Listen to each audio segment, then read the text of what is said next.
ce qui m'intéresse aujourd'hui, c'est la situation des Congolais. Voilà.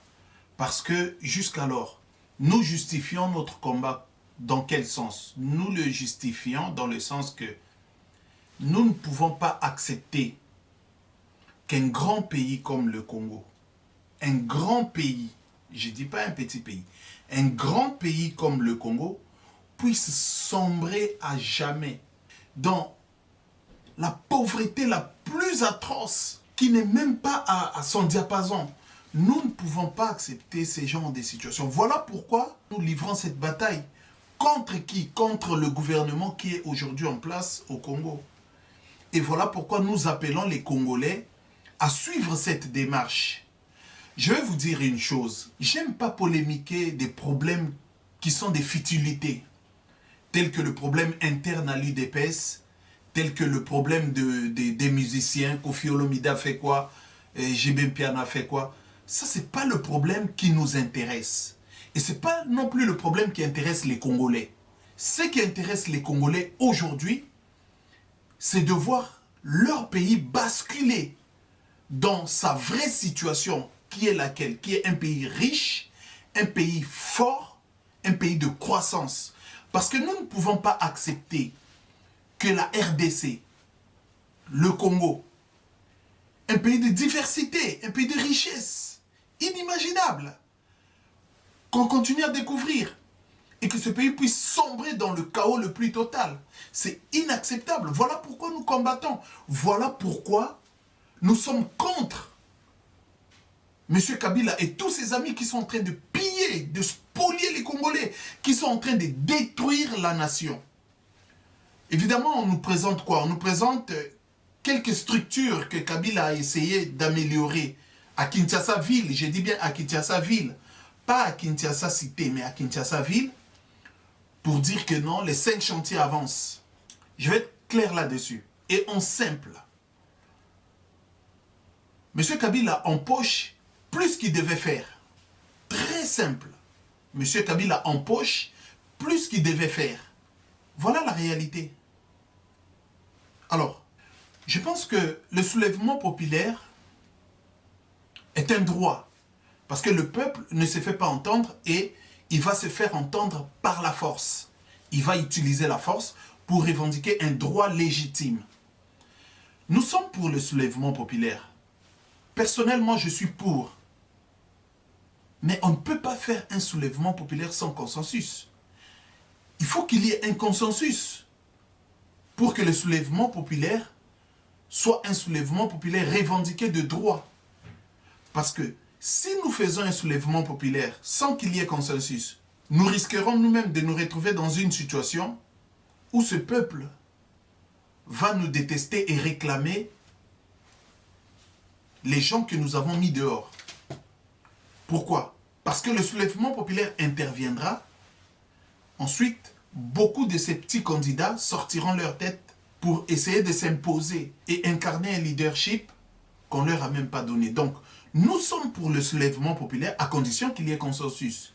Parce que s'il n'y a pas de consensus, alors je ne vois pas en quoi nous pouvons appeler le peuple congolais à revendiquer un droit par la force. À propos de l'UDPS, vous savez, je ne suis pas là, comme j'avais dit, pour commenter les problèmes de l'UDPS, mais puisque vous évoquez la question, puisque vous me posez cette question, je vais essayer de vous répondre. L'UDPS est en train de se désintégrer. Il est en train de se désintégrer comment? Parce que ce parti n'a jamais su combattre le tribalisme interne. Ce qui fait qu'aujourd'hui, après le départ de son chef, il y a le fils qui incarne.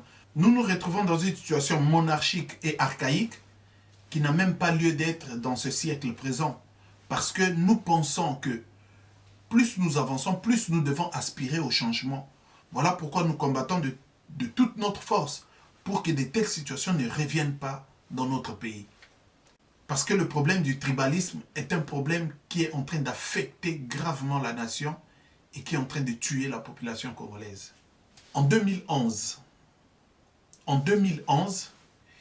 je dis bien moi, j'ai été le premier, pour ne pas dire le seul, mais j'ai été le premier à être contre les élections présidentielles. Contrairement à l'avis de M. Tshisekedi, qui lui avait lancé un slogan, vous le savez tous. Il avait dit, si Kabila vous donne l'argent, prenez l'argent, mais ne le votez pas. Le jour où j'ai entendu ces paroles, je me suis dit en moi-même que comment un grand monsieur qui a combattu un régime puissant à l'époque du feu président Mobutu, qui aujourd'hui sombre dans l'illusion. Parce que comment on peut manger l'argent de Kabila, ça c'est ce qu'il disait, l'argent de Kabila, et de ne pas aller le voter. Pendant que certains combattants acclamaient pour lui, chantaient à haute voix, criaient dans des salles LSC, par-ci par-là à Bruxelles, partout où il a fait sa tournée, j'ai été le seul à appeler à ne pas aller aux élections. Pourquoi? Parce que j'analysais la situation de plus près. Et ça a attiré mon attention sur le fait que M. Kabila avait besoin de l'élection. Mais ils s'en foutaient carrément des voix. Vous pouvez voter 1000, 500 000, 1 million pour Tshisekedi et que lui n'avait que 50, il passait. Et ça avait tiré mon attention en disant que je suis contre ces élections. Et j'ai appelé que M. Tshisekedi n'aille pas aux élections. Mais mon appel n'avait pas été suivi. Pourquoi?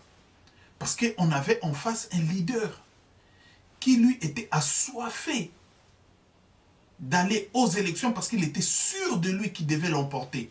Mais il n'avait pas compris qu'il y avait un plan B de M. Hippolyte Kanambe Kabila. Et aujourd'hui, nous nous sommes retrouvés dans une situation où on a tous perdu. Je dis on a tous perdu, pourquoi? Parce que on a souhaité tous un changement au Congo. Mais ce n'était pas le cas.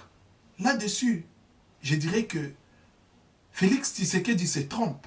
Se trompe pourquoi? Parce que son père, qui a été un monsieur dynamique, n'a jamais eu accès à la magistrature.